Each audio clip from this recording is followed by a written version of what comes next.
Hi, welcome to my channel.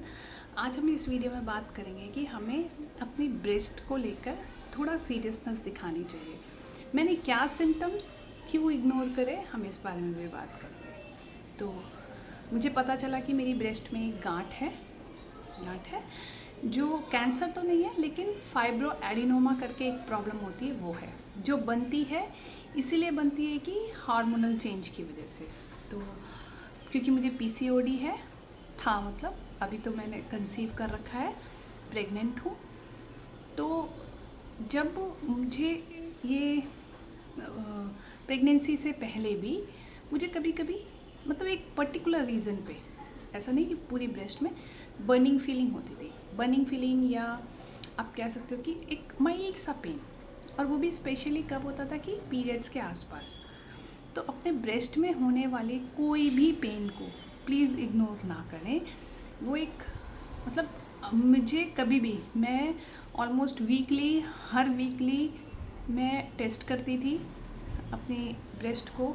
Soap से भी आप टेस्ट कर सकते हैं कि सोप में अपने हाथों में अच्छे से सोप लगा के ब्रेस्ट को दबा दबा के भी देख सकते हैं। मुझे कभी भी कोई लंप महसूस नहीं हुआ। बहुत अंदर अंदर तक भी मैंने प्रेस करके देखा, नहीं हुआ, क्योंकि मेरा लंप जो है वो बहुत छोटा है। लेकिन आप लोग बिल्कुल ऐसी लापरवाही ना करें कि लंप होने पर ही डॉक्टर के पास जाना है, ऐसा नहीं है। प्लीज़, अगर आपको दर्द है, जलन है, या आपको कभी कभी लग रहा है साइक्लिक पेन भी है, डॉक्टर के पास ज़रूर जाएं। जाके उसको अल्ट्रासाउंड कराएं। पहले मैं सोचती थी पता नहीं कैसा होता है, अल्ट्रासाउंड होता है क्या होता है। एक नॉर्मल, जैसे प्रेगनेंसी में नॉर्मल अल्ट्रासाउंड करते हैं ना, वही डॉक्टर करते हैं, और नॉर्मल उसी समय रिपोर्ट्स आ जाती हैं। बिल्कुल कराएं, मत करें लापरवाही। मैंने मतलब ऑलमोस्ट 6 महीने ये सोचा कि ये हार्मोनल और साइक्लिक पेन है, लेकिन ऐसा ना करें। अपने ब्रेस्ट में होने वाली हर चेंज को सीरियसली लें। और अगर ब्रेस्ट में आपको लग रहा है कि गांठ लग रही है, तो डेफिनेटली जाके डॉक्टर से मिलें। अब मैं बात करती हूँ, मेरा फाइब्रो एडिनोमा पता होने के बाद मैं ऑलमोस्ट 3 डॉक्टर को मिल चुकी हूँ।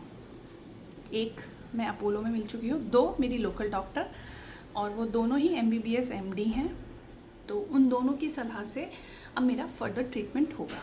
तो उन्होंने क्या बोला, as I am 16 week pregnant, तो उन दोनों ने मुझे, मतलब उन तीनों डॉक्टरों ने मुझे एक ही सलाह दी कि इसको सिर्फ एक फॉलोअप पे रखिए, क्योंकि उस पर जब हम अल्ट्रासाउंड कराते हैं तो उसमें कुछ स्कोरिंग होती है। तो मेरी स्कोरिंग 3 में आई है, तो इट मीन्स 98% पॉसिबिलिटी है कि वो जो है कैंसर ना हो, लेकिन 2% पॉसिबिलिटी है कि इट मे बी।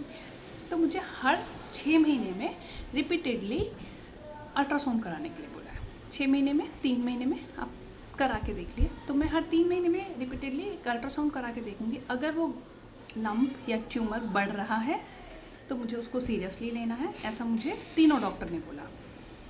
अगर वो नहीं बढ़ रहा है, वो सेम है और वो कम हो रहा है, तो हमें कुछ नहीं कर देना, वो छोड़ देना है उसको, और वो ओवर द टाइम अपने आप ठीक हो जाएगा। या ठीक नहीं भी हुआ तो उसका मतलब एक नॉर्मल लाइफ से कोई लेना देना नहीं है। अब मैंने ये पूछा कि मेरे को गांठ है, क्या मैं फीडिंग करा पाऊँगी, मतलब मेरी डिलीवरी होने के बाद। अभी तो मुझे 4th मंथ ही है, लेकिन क्या ये फीडिंग के लिए कुछ ऑब्स्ट्रक्शन है? तो उन्होंने बोला नहीं, आप बिल्कुल फीडिंग करा सकती हैं। फाइब्रो एडेनोमा का मिल्क डक्ट से कुछ लेना देना नहीं है, वो एक हार्मोन से बनी हुई गांठ है, उसको आप छोड़ दीजिए। बिल्कुल आप फीडिंग करा पाएंगी अपने बच्चे को। तो फ़िलहाल मेरा ट्रीटमेंट यही है, और मुझे ये बोला कि जब भी मुझे पेन हो तो एक नॉर्मल पैरासीटामोल, मतलब 1 2 3 डॉक्टर ने सेम ही मुझे राय दी कि 3, मतलब जब भी आपको पेन हो तो एक आप पैरासीटामोल ले सकते हैं। अब मैं ये नहीं बोल रही कि आप लोग भी ये लीजिए, बिल्कुल मत लीजिए।